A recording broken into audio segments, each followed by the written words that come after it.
Seat allotment कब आएगा, हमारा सीट फिक्स हुआ है कि नहीं, ये हमें कब पता चलेगा। बच्चों के लगातार मैसेज आए जा रहे हैं कि मैम हमारा सीट अलॉटमेंट कब तक जारी किया जाएगा। तो बच्चों घबराइए मत, जो सरकारी काम होता है, जो गवर्नमेंट के जितने भी काम होते हैं उसमें समय लगते ही हैं, तो घबराने वाली बात नहीं है। थोड़ा इंतज़ार कीजिए, धैर्य बनाए रखिए।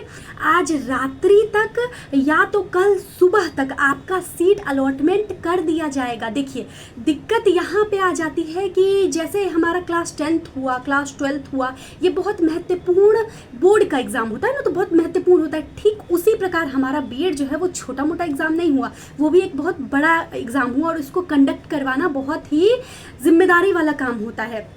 तो इसके लिए इसके रिजल्ट आने में भी थोड़ा समय लग रहा है, तो घबराइए मत, थोड़ा धैर्य बनाए रखिए। सर्वर अभी डाउन चल रहा है, जैसे ही सर्वर ठीक होगा आपका सीट अलॉटमेंट जारी कर दिया जाएगा, ठीक है। तो आज रात्रि तक या कल भोर तक आपका सीट अलॉटमेंट आ जाएगा। धैर्य बनाए रखिए और अपने सीट अलॉटमेंट का इंतज़ार करते रहिए, ठीक है। चेक करते रहिए, आपको बताया जाएगा, या हमारे आईडी को फॉलो कीजिए, आपको यहाँ से सारी information A to Z information दी जाएगी, ठीक है। अभी बच्चों की और मैसेजेस आ रहे हैं कि मैम मेरा 1 लाख से ज़्यादा कट ऑफ गया है, तो क्या मेरा 1 लाख से ज़्यादा रैंक गया है, तो क्या मेरा एडमिशन हो जाएगा।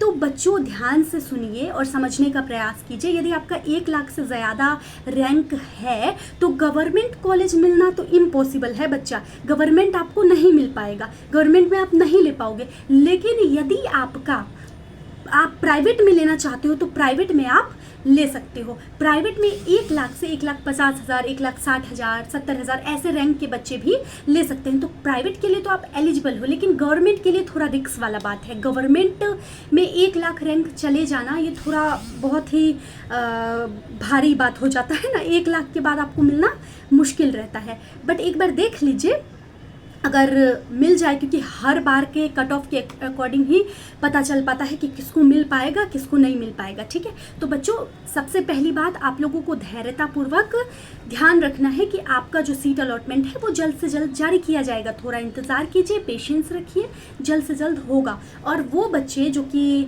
प्राइवेट कॉलेज में अपना एडमिशन लेंगे, यदि उनका गवर्नमेंट में नहीं होगा तो वो प्राइवेट कॉलेज में एडमिशन लेंगे तो ऐसे बच्चे ध्यान रखिए, यदि आप प्राइवेट कॉलेज से ले रहे हो तो आपको 2-3 बात हैं जो कि ध्यान रखना है। यदि आप नहीं रखोगे फिर बाद में पछताने के अलावा आपके पास कोई मार्ग नहीं रह जाएगा। पहली बात हो जाएगी कि आप जो है वो जिस कॉलेज में भी एडमिशन ले रहे हो वो कॉलेज एनसीटीई के थ्रू मान्यता प्राप्त है कि नहीं, क्योंकि बहुत से ऐसे कॉलेज भी आपको मिलेंगे जो कि एनसीटीई के थ्रू मान्यता प्राप्त नहीं होंगे। और यदि आप उसमें एडमिशन ले लेते हो तो फिर क्या होगा, आपको बहुत से समस्याओं का सामना करना है। आपका जो रिजल्ट आएगा, जो भी डिग्री रहेगा वो वैलिड होगा ही नहीं, वो मान्य ही नहीं होगा। तो जब डिग्री मान्य ही नहीं होगा फिर 2 साल तो आपका बर्बाद चला जाएगा। तो सबसे महत्वपूर्ण बात ये रहेगी कि आप जिस भी कॉलेज में प्राइवेट में एडमिशन ले रहे हो तो आपको ये चेक करना है कि आपका जो कॉलेज है वो एनसीटीई के थ्रू मान्यता प्राप्त कॉलेज है या नहीं। पहली बात ये हो जाएगी। अब दूसरी बात क्या होगी, दूसरी बात ये होगी, बहुत से बच्चे के मन में ये उम्मीद रहता है कि मैम हमें स्कॉलरशिप भी चाहिए। तो जिन बच्चे को स्कॉलरशिप चाहिए तो उन्हें कॉलेज से पहले ही पता कर लेना होगा कि उस कॉलेज में, प्राइवेट कॉलेज में अक्सर ऐसा होता है कि स्कॉलरशिप आपका नहीं आता, तो आपको पहले ही देख लेना है स्कॉलरशिप आपका उस कॉलेज में दिया जा रहा है कि नहीं। दूसरी बात हो गई। अब तीसरी बात की ओर हम चलते हैं। ये भी बहुत महत्वपूर्ण बात के अंतर्गत आएगा आपका कि टीचर इंटर्नशिप लगता है कि नहीं। देखिए यदि आप बीएड कर रहे हो और टीचर इंटर्नशिप का नहीं लग रहा है, बिना टीचर इंटर्नशिप के आप बीएड कर ले रहे हो, तो उस बीएड करने का भी प्रॉफिट नहीं होता है। अब टीचर इंटर्नशिप होता क्या है बहुत से बच्चों को नहीं मालूम होगा, क्योंकि अभी आप बीएड में एडमिशन ले रहे हो तो नहीं मालूम रहता है। लेकिन पहले से ही आप लोगों को ये सब चीज़ें पता करना होता है जिस कॉलेज में आप लेते हो। तो मैं आप लोगों को बताती हूँ टीचर इंटर्नशिप क्या होता है। टीचर इंटर्नशिप माने होता है कि आपका 2 साल का बीएड का कोर्स होता है। पहला साल ऐसे ही आप पढ़ाई करते हो, दूसरे साल में आपको बच्चे को पढ़ाना रहता है। 6 मंथ के अराउंड आपका जो है वो टीचर इंटर्नशिप लगता है। तो 6 महीने के अराउंड आप लोगों को बच्चों को पढ़ाना रहता है। तो ध्यान दीजिएगा, यदि उस कॉलेज में टीचर इंटर्नशिप नहीं लग रहा है तो भी आपका जो बीएड डिग्री है वो पूरी तरीके से कंप्लीट नहीं माना जाएगा। आपको यदि डिग्री मिल भी गया तो वो वैलिड नहीं रहेगा उतना, क्योंकि आप प्रैक्टिस नहीं करोगे। एक बात ध्यान रखिएगा, प्रैक्टिस इज़ मोस्ट इंपॉर्टेंट। यदि प्रैक्टिस करते हो तो आप किसी भी कार्य को कर पाओगे बहुत अच्छे से। तो टीचर इंटर्नशिप लगना इम्पॉर्टेंट है। 3 बातों का ध्यान रखिएगा। और उसके बाद अभी जो आप